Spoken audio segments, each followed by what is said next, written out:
All right, let's get it started here on a Wednesday night with the Panther-Lair Show.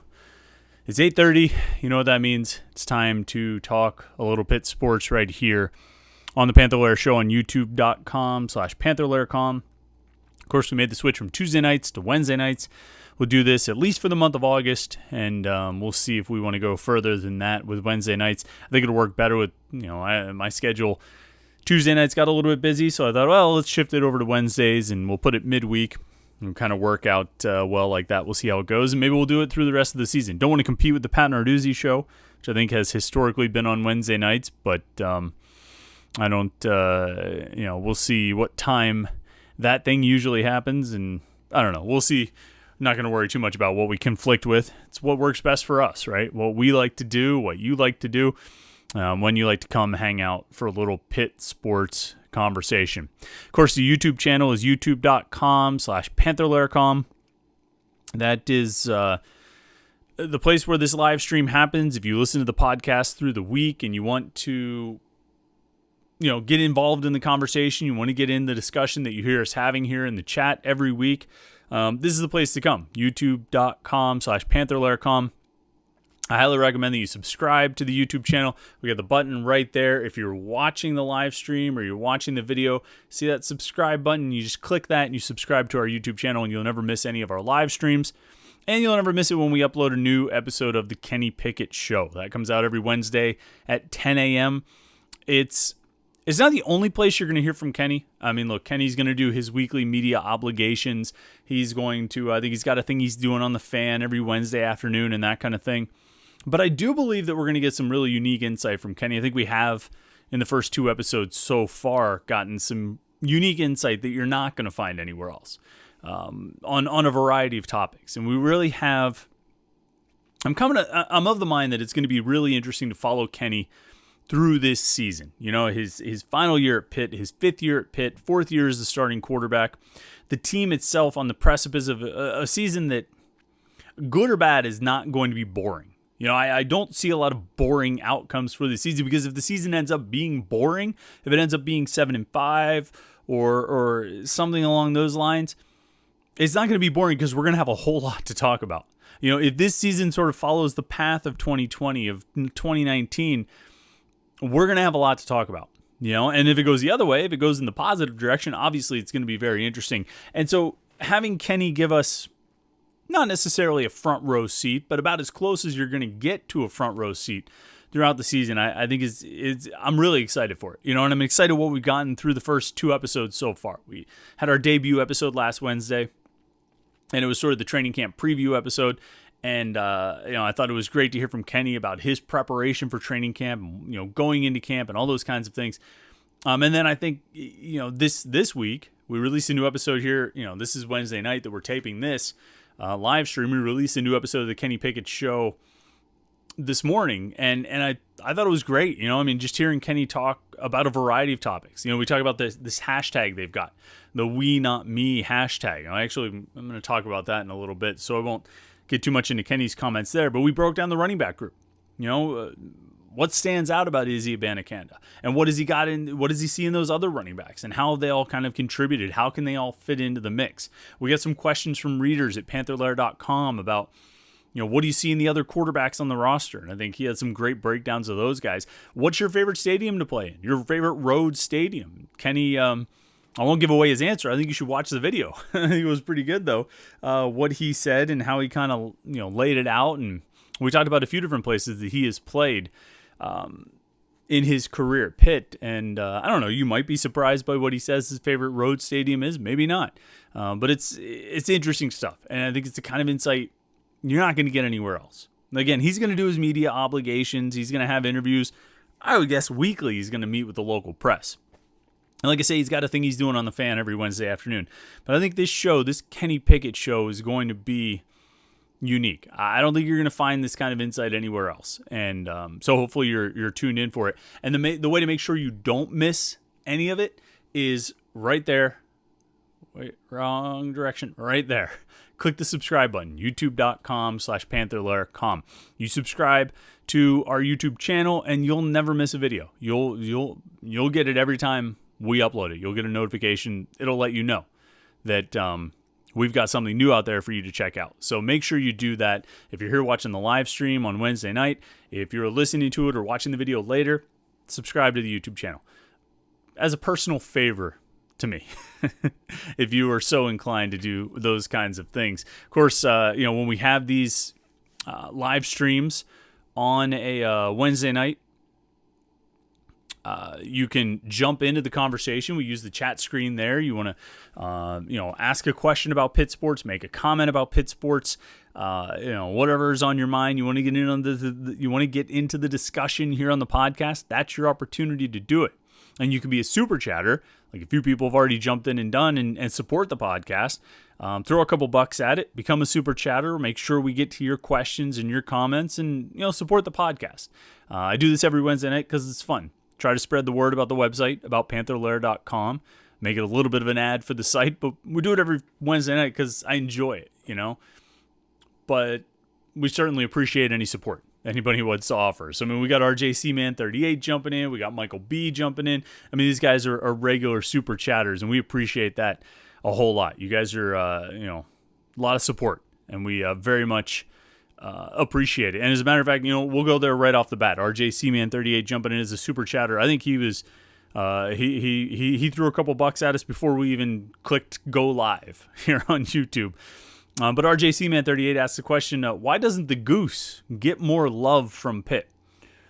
That's an interesting question about Tony Siragusa. Why, we see, and I think there's different places you can look for which former players Pitt sort of promotes. I think you can look at the social media channels. You can look at which guys get mentioned a lot during games, during live broadcasts. Tony Siragusa doesn't get brought up a whole lot. I think the most you see as far as Tony Siragusa and sort of a connection with Pitt is when fans will tweet that picture of him with that quote that I assume he actually said about, if I wanted to learn a fight song, I would go to Notre Dame or Penn State, but I went to Pitt because I wanted to kill people, or something along those lines. Which is a perfect Tony Siragusa quote. Why doesn't he get more love? I think to some extent, I think there's a few things at play. One, I think when you look at Pitt's social media channels, they want to get fans fired up. They want to get fans interested. A whole lot of it is geared at recruiting, though. You want to get recruits hyped up. And the reality is recruits get hyped up by guys that they're familiar with. Curtis Martin highlights from Pitt, and there aren't really that many of them, but they're not going to really get recruits going. Even like something like Hugh Green, not really going to get recruits going. Tony Dorsett, yeah, that name might still resonate. Dan Marino, that name might still resonate. But what really resonates is Aaron Donald. What really resonates is Larry Fitzgerald. What really resonates are LaShawn McCoy and Darrelle Revis. These are the guys that really resonate. And then guys that you're showing, sort of really recently having success at Pitt. Damar Hamlin's, power slam on the guy at Syracuse, or Paris Ford with some of the plays that he made, or Patrick Jones or Rashad Weaver, Jalen Twyman. These are the guys that you're emphasizing right now. You're emphasizing your recent stars, and by recent, I mean, guys who are excelling in the NFL right now, or just recently excelled in the NFL, in the case of a Revis or a McCoy. You want to emphasize the guys that have had success with you in the last 5 years, like a Damar Hamlin or Ford or Twyman or Weaver or Jones. And you want to emphasize the guys who are coming in and making an impact right off the bat, like a Jordan Addison. If Izzy Abanikanda has the kind of year you expect him to have this year, a guy like him, you want to emphasize those guys to show recruits that they can get on the field, early, that they can make an impact, that there are splash plays being made at Pitt, that playmakers are going to Pitt and showing out, balling out, whatever you want to call it. Tony Siragusa, not sure if he really resonates with kids these days. I don't know, you pick some Ravens highlights. He was like a big run-stuffing nose tackle in a 3-4, right? How much is there really to show? And I'm not saying you should or shouldn't emphasize it. I just don't know if Tony Siragusa, or Jimbo Covert, or even someone as great as Bill Fralick really resonates in the kind of way that, you want to,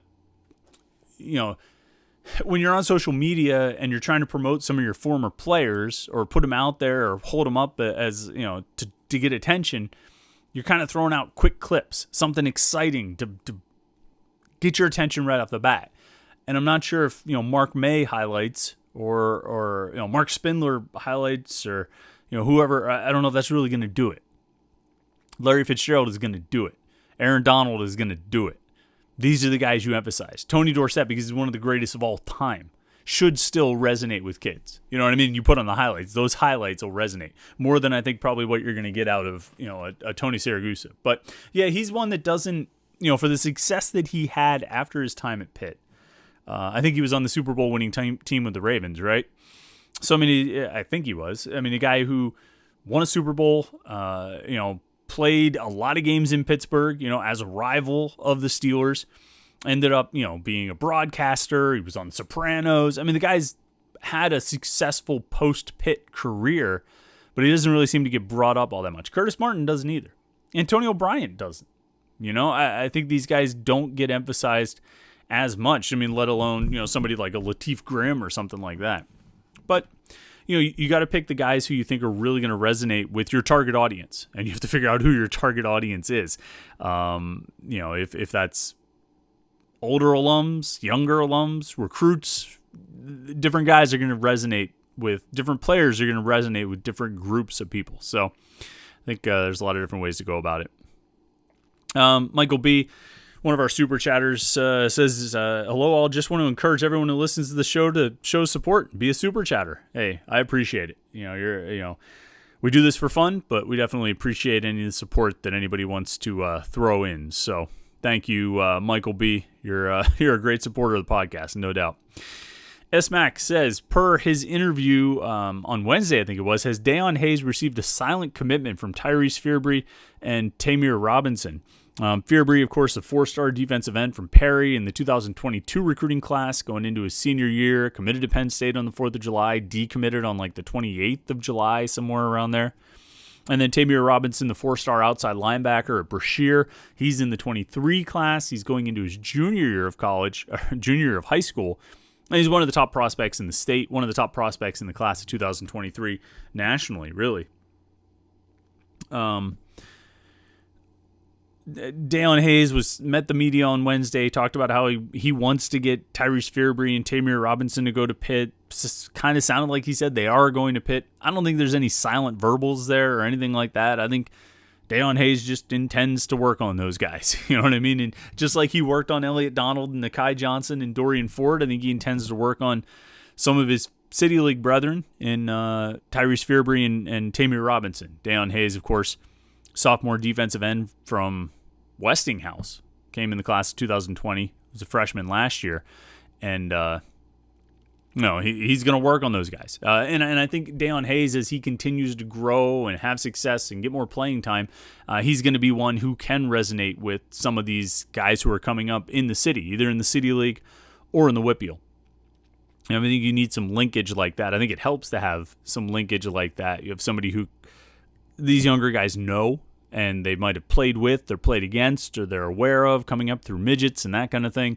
It's not going to hurt Pitt's chances with Fearbry and Robinson to have Deion Hayes excelling in 2021 and beyond.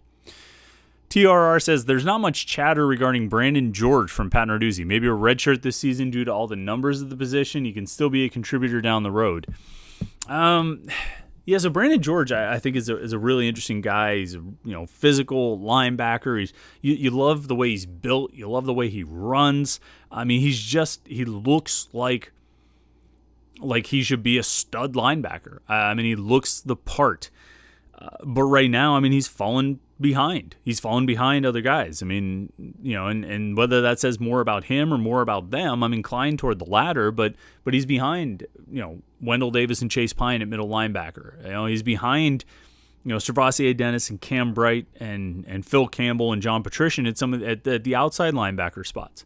And so that puts him down on the third team, which sounds pretty bad. Oh, you're a third team linebacker. But the reality is, and I've said this since the offseason started, linebacker I really think is a strength of the team this season. It's a strength of the defense. They have depth, they have talent, they have experience. It's arguably the strongest position on the team. And it's funny, I think if I went back, I think it was last year around this time, maybe July, maybe August, maybe it was 2 years ago. How long have we been doing these live streams? I think just since last Yeah, it must have been last summer. And I ranked the positions by strength. And I feel like the linebackers were kind of low on the list, but I said, this could change by the end of the season. Last year at this time, we didn't know really how Phil Campbell was going to do, how Cam Bright was going to do. We had no idea Servassier Dennis was going to become what he became. We didn't know what to expect out of Wendell Davis. There were a lot of question marks and uncertainty about the linebackers a year ago in the summer. A year later, we've got a lot of certainty about those guys. We know a lot more about those guys, and we have an understanding of who they are and how good they are, and kind of how deep they are. You look back at stats. I just brought them up here. Servassier Dennis, second on the team and with 57 tackles last year. He had 14 and a half tackles for loss, tied him for the team lead with Rashad Weaver. He had 4 sacks, 6 quarterback hurries. Cam Bright right behind Dennis with 53 tackles, 8.5 tackles for loss, 4.5 sacks. He actually had more than Servassier Dennis. He had the most sacks of anybody not named Rashad Weaver or Patrick Jones. Phil Campbell right behind those two in tackles with 46. He had 7 tackles for loss, another 4.5 sacks, tied with Cam Bright. As sort of the leaders in sacks among guys not named Rashad Weaver or Patrick Jones. And then even Chase Pine had 43 tackles last year, 7 tackles for loss, 1.5 sacks. And those are sort of the 1, 2, 3, 4 main guys who played last year. And that's without Wendell Davis, who played 2 games and got hurt. He had 7 tackles in those 2 games. He was the starting middle linebacker. He got hurt and had to miss the rest of the season. John Patrician finally kind of worked his way in, ended up with a couple tackles for loss and a dozen tackles.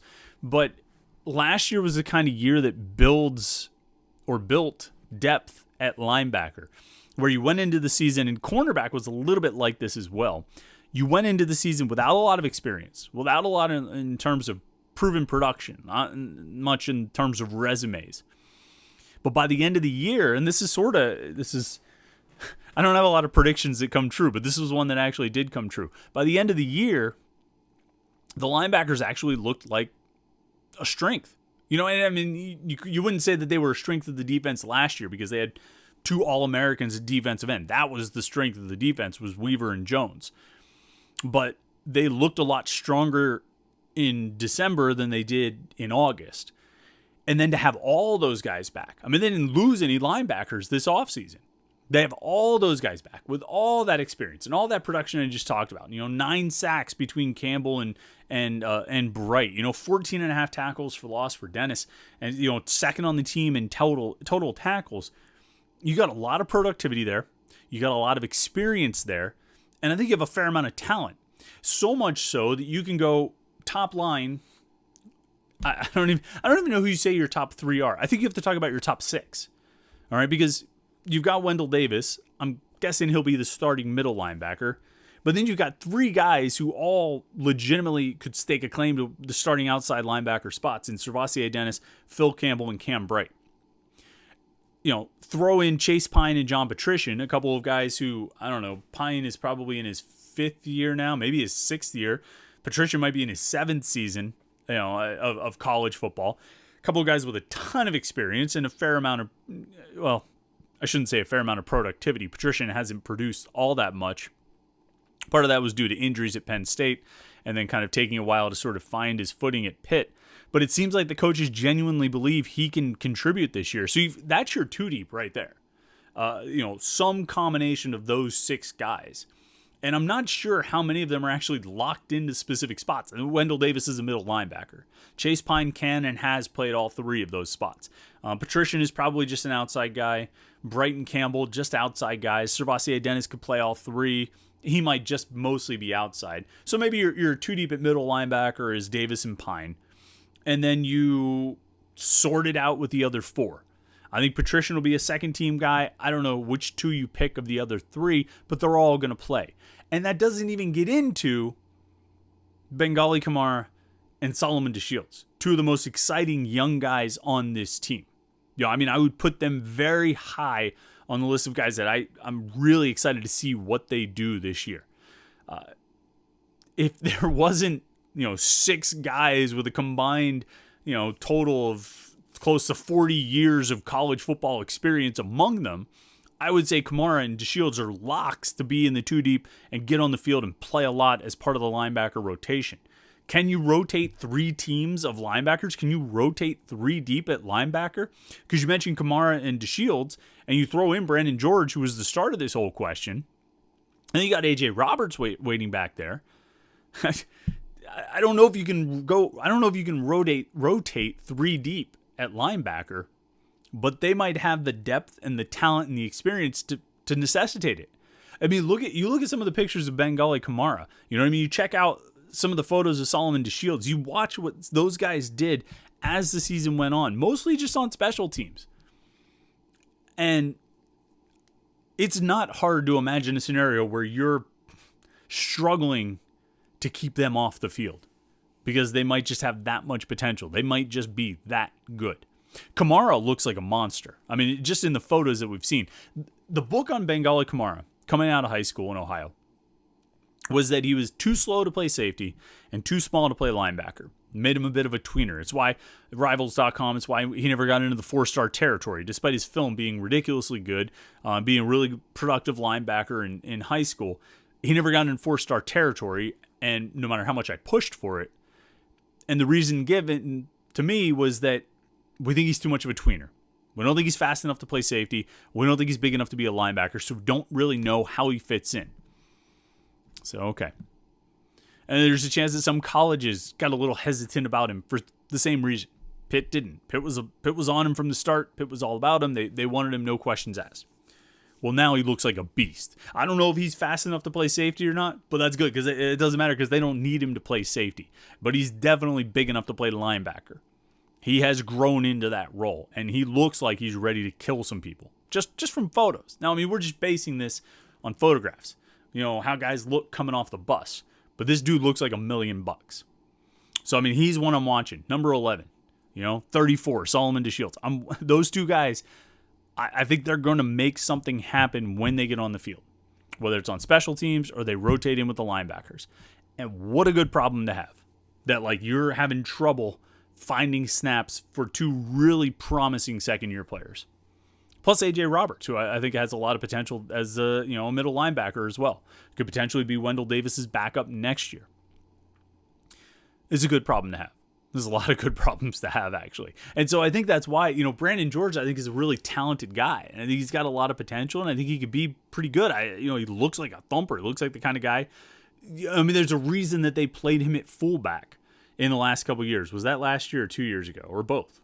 But, I mean, he got snaps at fullback because he's just, he's a football guy. He's sort of a classic football guy. He's not George Aston, but he is that kind of guy who could play fullback or linebacker. And I think Pitt wanted to get that sort of attitude and mentality on the field, that toughness. And so they did it with Brandon George. And so, I mean, you want to see a guy like that get out there and play, but it's a testament to the depth of the position and the strength of the position that a guy like him might not crack the 2 deep. I mean, that's pretty wild, Now, I mean, the super senior situation has definitely helped there. Having Phil Campbell and Chase Pine back and John Patrician back, I mean, that's half your 2 deep. But even if you didn't have those 3 back, right? Let's say Campbell, Pine, and Patrician had to move on. They couldn't come back as super seniors in 21, right? You would still have Wendell Davis surrounded by, with Servassier Dennis over here and Cam Bright over here. That's a hell of a good starting 3 right there. That's not a bad trio. It's still probably one of the better trios in the ACC, I would think. And your backups are going to be A.J. Roberts, second-year player. It's not ideal. Or Brandon George, a guy who's, whatever he is now, a third-year guy. One of those guys. And you're going to have Kamara and DeShields, working out outside. I mean, that's, even without the super seniors, the position looks really strong. And then you throw those 3 guys back into the mix. I mean, the linebackers should never be tired in a game because all 6 of them, all 8 of them, all 9 of them can play and will play a lot.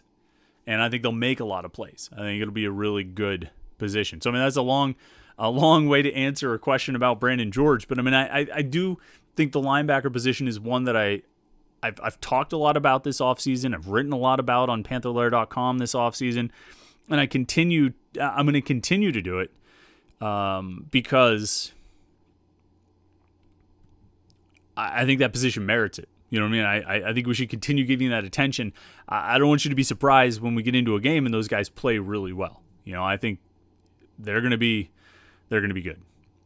All right, let's scroll in here. Josh Nurick says, Izzy Abanikanda adding 30 pounds is a huge deal. Yeah, you get Izzy Abanikanda, and the numbers that have been sort of tossed around a lot since camp started is that Izzy Abanikanda is up to 220 pounds, and he's running a 4.4 or sub 4.40. Hey, guys, I mean, all I can say about this is I've been trying to say things like this since last summer. Now, he wasn't 220 pounds last summer. I don't know if we knew he could run a 4.440 or sub 4.440 last summer, but this guy is, it's the best way to put it. He profiles as being and having the complete package. That, you know, he's got good enough size, he's got speed, he can catch the ball, he can run, he can beat guys one-on-one, make a man miss, maybe run over a guy. When you block 10 guys and there's that one last defender to account for, he can make that guy miss and turn a short run into a long run. He looks to me like maybe the most complete back Pitt has had in a while. Or he has a chance to be the most complete back Pitt has had in a long time. Somebody compared him to Darren Hall on the message boards. And I think the initial reaction that a lot of people had when they saw that comparison was, can't we do better than that? Can't we find someone more inspiring than Darren Hall? But the reality is, Darren Hall, you go back and look through his career, the guy made a lot of plays. I think he had a 100-yard game as a freshman, I think, in 2015. I feel like he went for like 100 yards against Miami. But, I mean, you know, 2016... So that happens in 2015 while Quadri Olson runs for 1,000 yards. 2016, James Conner's back, so you're not going to steal carries from Conner. 2017, the coaches kind of go with Olson. The whole offense is kind of a mess. The whole team is kind of a mess. And then that Duke game is the longest run in Pitt history. And he does it a couple times. And I think he showed some flashes of what he could do, and I feel like he had 100 yards against Virginia. I think he had three 100-yard games. I would have to double-check that. I think he had three 100-yard games with Duke, Virginia, and North Carolina. And then in 2018, he goes out there and averages like better than 5 yards a carry. Quadri Olson, I think, got a lot of the attention, but Darren Hall ran for 1,000 yards too. And Darren Hall, I think, was faster than most people give him credit for. He was faster than I gave him credit for the longest time. Eventually, I broke down and said, I gotta admit it. This dude is fast. He can run. And I think he was a pretty solid pass catcher. And he maybe wasn't as elusive in terms of making a guy miss as you want him to be. He was the kind of guy who, if he got a hole, he could get through the hole and take off, and it was hard to catch him. What you need that skill, and then you need to be able to make a guy miss to create the hole that gives you the separation. Izzy Abanikanda looks like he could be that guy. Here again, we're putting a lot of expectations on him. I think Pat Narduzzi has done that. I think the other Pitt players have done that, have put a lot of expectations on Izzy Abanikanda. I'm willing to do it here too, because I thought coming out of high school, he had that potential. You know what I mean? When you look at his skill set and his size, what he can do well, he looked like he had the potential to be a game-breaking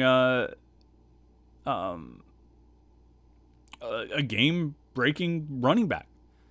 And they need that, as we know. They need that. They need a guy with this kind of skill set. So we'll see what happens once they actually get in the game. L421 says, not football related, but how do you think Justin Champagnie will do in the NBA? He played pretty well in his first summer league game. Yeah, I mean, I'm just as curious about that as everybody else. You know, I saw what you saw last year. You know, a guy who was a great rebounder, didn't have much of a handle, didn't do much to create his own shot. He was sort of catch and shoot, or with kind of mid-range stuff, or getting rebounds and putbacks and second chance points and that kind of thing. functioning in an offense, running an offense for him. There's some school of thought that after Au'Diese Toney and Xavier Johnson left the team late in the season, the offense actually did start getting run through Champagnie, and it didn't work as well. When they were actually focused on running plays for him kind of as the main objective, it struggled. It didn't have as much success he didn't have as much success individually as he had earlier in the season when he was getting rebounds, and putbacks and that kind of thing. You go back and look at what his game was and how he played early in the season with Johnson and Toney on the floor, versus how he played in those final games after those guys left the team, and it's interesting to see the contrast. And I had someone suggest that to me a little while back that they actually did start running the offense through Champagnie and it didn't really work. So we all know the areas where he needs to improve, and I think those areas got brought up quite a bit heading up toward the draft, where it looked like there might be a real chance that he doesn't get drafted. But I think there was a question of how much he could realistically improve those areas if he had come back. And so, I think you go to the NBA with a certain skill set, obviously a lot of talent, and you work to improve those things at the pro level, with pro coaching and, against pro competition, and you hope that you find your spot. He's a talented basketball player. There's no question about it. Just got to see how he develops and how he improves in those areas that, were a hole, they were holes in his college game too. Coaster King says, I saw someone ask Jim this question on the forums, but I'm curious for your insight on the situation as well. Penn State rivals guys called Lamont Payne and Tamir Robinson Penn State leans. Would you agree or no? Lamont Payne, 2023 cornerback from Chartiers Valley. Tamir Robinson, we mentioned earlier, 2023 outside linebacker prospect at Brashear. Are they Penn State leans? Maybe on Payne, maybe. I don't know about Robinson. I think Robinson's got a lot going on. At the beginning of the summer, I would have said to you, no, he is a Pitt lean. The end of the summer is different than the beginning of summer because now Ohio State is a major player for Tamir Robinson. Alabama got involved with Tamir Robinson. Obviously, Penn State has tried to turn up the pressure there as well. It's going to be an all-out war to get Tamir Robinson. And I don't know who the favorite is. I'm not sure if there is a favorite. I think Ohio State is going to be a major player in his recruitment, which speaks to his talent level, of course. But it also, sort of sets the table that Pitt's going to have what Pitt's going to have to fight off and the type of challenge that it's going to be to land this guy. He's a big-time prospect. If he's not number one recruit in Western Pennsylvania for his class, he's number two. And if he's number two, he's not far behind. Number one, probably, Rodney Gallagher from Highlands. So, I wouldn't say they're Penn State leans, but Penn State's going to be heavily involved, and it's going to be a challenge. You're gonna have to fight. You're gonna have to battle. Let's see here. Scrolling down, Oh, good. We got trolls coming in. This is fun. Really, excited to have these, trolls coming in the chat. That's always good. Great to see you. Glad you could spend some time here. Glad you could spend some time. All right, Brock Madonic asks, what do you make of Jakevian Nonar and Bradley Mann receiving interest from the SEC? Should we be worried about losing both? Yeah, Jakevian Nonar, offensive lineman who committed to Pitt over the summer, a guy who only had 1 year of football experience. He was a basketball player prior to that. Big offensive tackle, athletic guy who moves really well. Kind of fits the profile of a lot of the offensive tackles Pitt has signed in recent classes.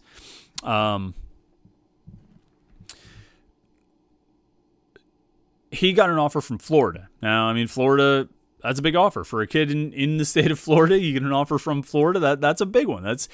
I think with every recruit that you go after and every commitment that you get and every prospect you're trying to land, there are schools that you want to watch out for. Schools that you say, you don't want to see an offer from that school. And certainly for a kid in Florida, an offer from Florida is a prominent scholarship offer. I do think he's pretty solid with Pitt at this point. Now, if Florida can get him to come on an official visit and Florida can get him to, come and check it out, that could change the situation. Official visits are designed to impress, right? I mean, we've talked about this before. The whole point of an official visit is to show you a great time and convince you that you want to go to that college. So it's something to watch. I don't, gun to my head, I think Nonar probably sticks with Pitt, but it's something to watch. Bradley Mann getting interest from Miami, I think it is. You mentioned the SEC. I forget if there are SEC programs sniffing around there as well. I thought Miami was sort of the prominent one. He was even considering a visit there a week or so ago. I don't think he made that visit. There again, I think Pitt has done a good job sort of building relationships with these guys. I think they'll, I like their chances of holding on to these guys. It comes down to whether or not they get official visits in the fall. You know what I mean? If some of these kids take official visits to other schools, if you have 5 guys, 5 of your commitments take official visits to other schools, chances are you're probably going to lose one of them, if not 2. And again, that's a reflection of the official visit process. And it's not necessarily a knock on you or the job you've done recruiting.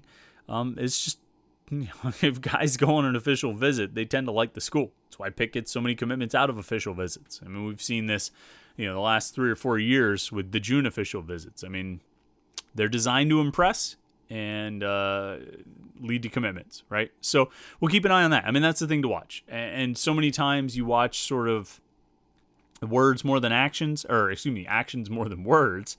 And guys will talk, they'll say they're rock solid, and then they'll go take an official visit. And when they do that, you keep an eye on it. If they don't take a visit, you feel pretty good. All right, let's see here. Real Bart Simpson says, whose number will be retired next? So number retirement thing, I've talked about this before, and people who've listened to the podcast or read the 321 column, you kind of know where I stand. I think I go through this probably once a year. Seems like as good a time as any to go through it now.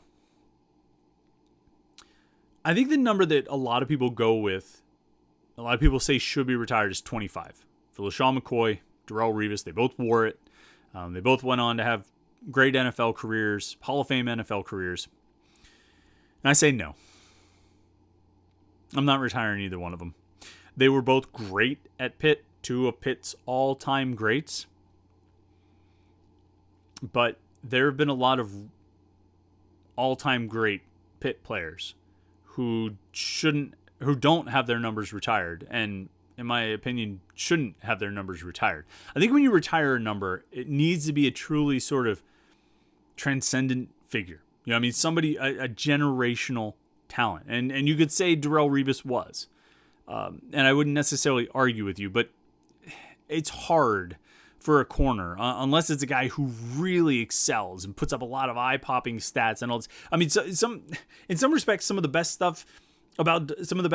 things about Darrelle Revis is that guys just didn't throw at him, and that kept his, stat line down, his box score down, but it was a reflection of how good he was out there. I think you can put Darrelle Revis in the Pitt Hall of Fame. I think you could put LaShawn McCoy in the Pitt Hall of Fame. You might even put Dion Lewis in the Pitt Hall of Fame if you want. You can put James Conner in there. I think that's all well and good. I don't think you retire any of those numbers. If you're gonna retire another number, and I'm not even sure if you need to. I think they might have too many retired already. But if you're gonna retire another number, you retire 97. You retire Aaron Donald's number. And I've made this case before. You look at unanimous All-Americans. You look at the hardware that Aaron Donald won. And you put all that stuff together. There aren't many guys who have achieved what he achieved in terms of national recognition for his Pitt career. And almost every guy who's achieved what he achieved has had their numbers retired. And really, there are guys whose numbers are retired who didn't achieve what Aaron Donald achieved. In terms of on-field success or national recognition. They didn't have the hardware that Aaron Donald had. And so he's the one guy I would make a case for. Now, I think there are other things you should do. Like I said, I think the Pitt Hall of Fame is a great thing. They put Curtis Martin in. I think that's perfectly fine. I think you can put LaShawn McCoy in. You can put Darrelle Revis in. You can put Dion Lewis in. You can put James Conner in. We're just talking about recent guys, guys in the last 20 years. But I do think you could do something interesting, and maybe it doesn't resonate as much anymore because he's been gone for a few years now. But after James Conner left Pitt, following the 2016 season, there was a lot of talk about retiring number 24 for Conner. And I didn't like that idea. Not that I disrespect James Conner or anything like that. I think he is someone who means a lot to Pitt, means a lot to the Pitt football program, means a lot to the Pitt fan base, certainly means a lot to his coaches and his teammates. But I didn't think he did enough in his Pitt career to have his number retired. He had a great season in 2014, pretty good freshman year, unbelievable bounce back season in 2016. Probably could have rushed for 1,800 yards or gotten close to 2,000 yards in 2015 if he hadn't gotten hurt in the first game. So he had a great career, but not a Hall of Fame career. What I would do, though, and I've said this, I've been saying this for 5 years now, I would make number 24 something special.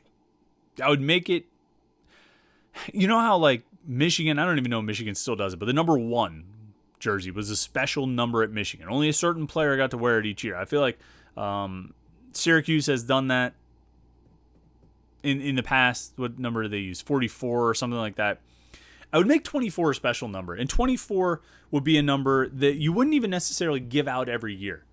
But if somebody earned it, if somebody deserved it through their resilience, through their perseverance through adversity, through their character, through the way they stood up and stood tall for their team, then you would give that number out. And the great thing about 24 is you could pretty much give it to just about any position on the team. The O-line would be tricky. I don't know if you want an offensive guard with number 24. But I mean, obviously a running back, receiver would be fine, tight end could wear it. Anybody on defense could wear 24. I mean, you could really put it anywhere. And that's what I would do with James Conner's number. And it would be something special. I don't know if you would necessarily have the players vote on it, but it would be the kind of thing that, like I say, you wouldn't give it out every year. You would do it when it was deserved. You would do it when it was when a player earned it. And I feel like if you executed that properly, there would be no surprises. Nobody on the team would be surprised when a player got to wear that jersey because it would be obvious. Yeah, that guy deserves it. That's what I would do with 24. I would retire 97. And to be honest, there's not another number I would retire. Not another one. I mean, of anybody who has played at Pitt up until this point, I would not retire another number. I would retire 97, like I say, and I would make 24 special. It doesn't go out very often, That's what I would do, but it's just me. I don't get to make decisions. Let's see here. Beagle Panther wants to know if I will let him back on Panther-Lair.com. I probably not if you keep bothering me during the live stream. I'll say that. Let's see here. Josh Newark says, did you see the story about Virginia Tech being over the scholarship limit with over 100 kids on the roster, so they have to sit them during fall camp? This is because of the super seniors. Yeah, no, I didn't see that, Josh. I think there is a limit. I forget on how many guys you can bring to camp. It might be 105 or something like that. I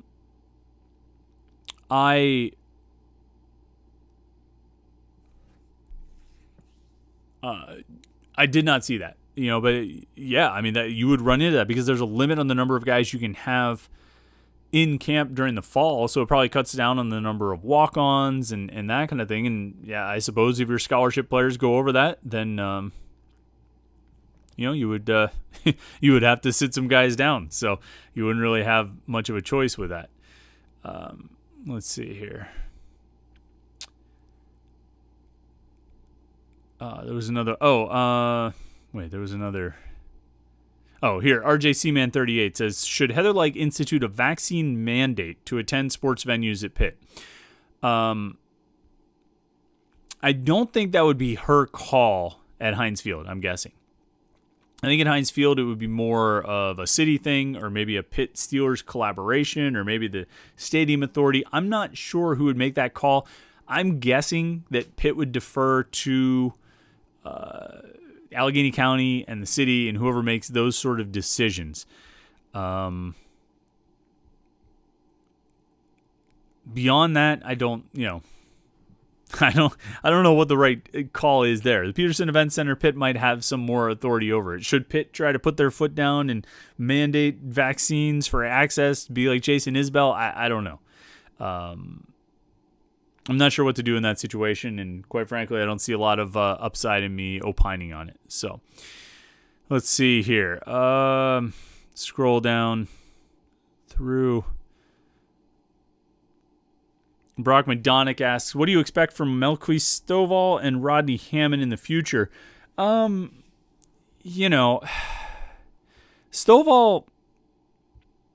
I'm not sure.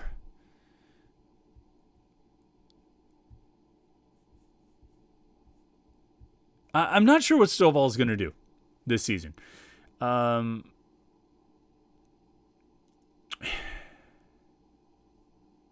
Distracted by the trolls in the live chat. I need to stop looking at that and just go back to this. So Stovall, wide receiver is fairly deep with returning players and guys that I think have experience and some proven track records of productivity. I mean, obviously, I have Jordan Addison leading the charge.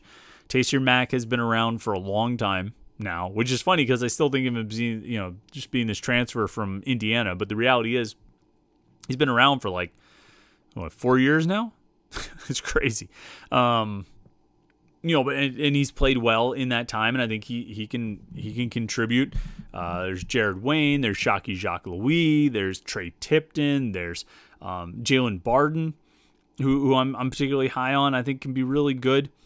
And so I'm curious to see how Stovall fits in. We saw what DJ Turner did last year, and Turner's inevitably going to be the comparison for Stovall as a grad transfer wide receiver who comes in, a little bit of a smaller guy. Pat Narduzzi said on Wednesday that Stovall is not as physical, not really built the way that Turner was, and DJ Turner really was a running back and a receiver, a running back playing receiver, and that's not to say that he couldn't catch the ball. He was a really good wide receiver, I think. But he was built like a running back. He ran like a running back. He broke tackles like a running back. And I think that was sort of his strength. And I think when he actually got a chance to shine, that's how he was able to shine, because he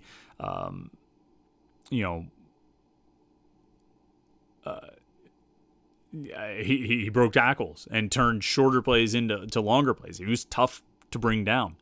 I don't know if Stovall is going to bring that, even if he was, I think, a 4-star all-purpose back prospect coming out of high school a few years ago. I don't know if he's going to have that same element that Turner had. And so I don't really know a lot about his game. I don't really know how he's going to fit in with this offense. I mean, when I look at the offense, I think about Addison. I think about Mack. I think about Wayne, Jacques Louis, Barden, Tipton. These are the guys I think about, and we'll see what Stovall is able to do. We'll see how he fits in. Rodney Hammond's an interesting guy, and I actually recommend that you check out the Kenny Pickett show this week, because we talked about the running backs, and I talked to Kenny about Izzy Benekanda. We talked about a bunch of the returning guys, A.J. Davis and Vincent Davis and Todd Sibley and Daniel Carter, and I brought up Rodney Hammond. I said, well, what have you seen out of Hammond? And I think Kenny's answers were interesting as far as what kind of player he is and what he can do on the field. I feel like running back is crowded. A little bit crowded, just that they have a lot of guys returning. I mean, how many guys did I just name? 1, 2, 3, 4, 5 returning scholarship players who got experience last year, who had at least one carry last year. And so there are a lot of players at running back. We'll see how the situation sort of, how it sorts itself out. I suspect that, obviously Izzy Abanikanda is going to be the number one.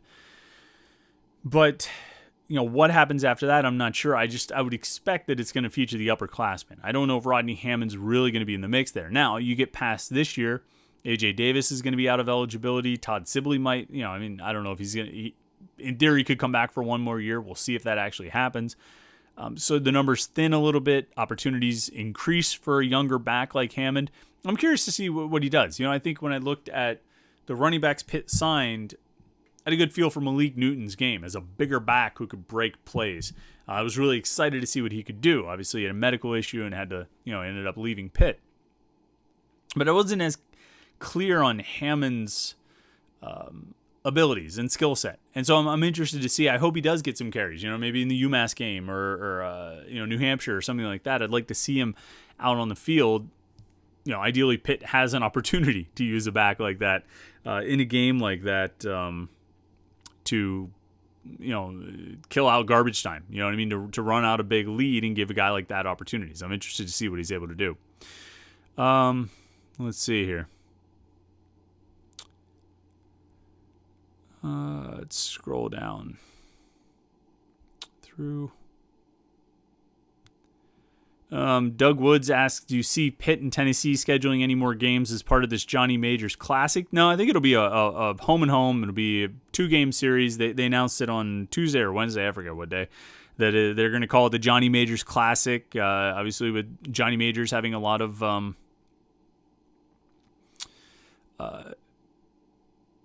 ties to Pitt and Tennessee. I mean, he obviously, has built his career at both places. And so they're calling it the Johnny Majors Classic. They're going to have Johnny Majors Classic apparel and things like that. And they'll feature some highlights of Johnny Majors and memories and things like that. It'll be neat. You know what I mean? I think it'll be neat in the week leading up to the game. I think it'll be neat to watch the broadcast of the games this year and next year. I think it'll be fun, but I don't know if they'll schedule any more games beyond that to, I think it might just be this series. Let's scroll down here, see what else people have to say. A lot of trolls. This is our first time that we really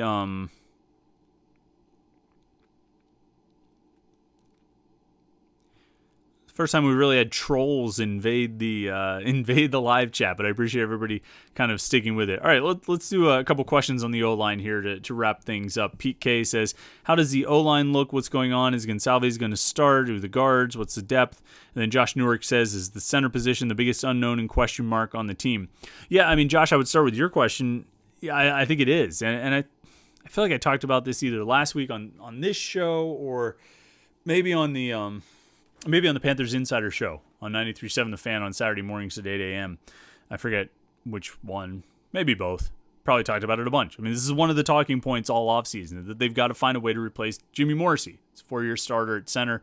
You don't usually have 4-year starters at center. Pitt was in a position of luxury to have that.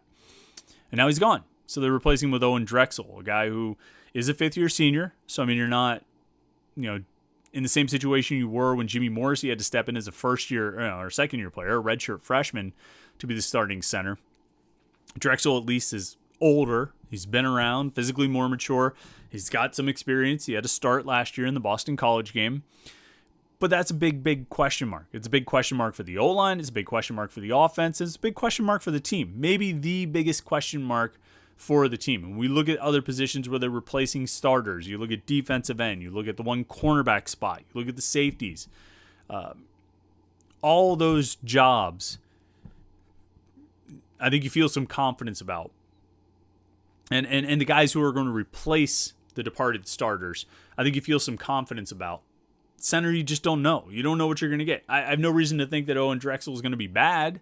I just don't know. And so that is a big question mark. And given how important the offense is to the success of the team, and then narrowing down the focus, given how important the offensive line is to the success of the offense, and how important that is to the success of the team, and then you narrow it down even more to the center position, how important that is to the success of the O-line, to the success of the offense, to the success of the team.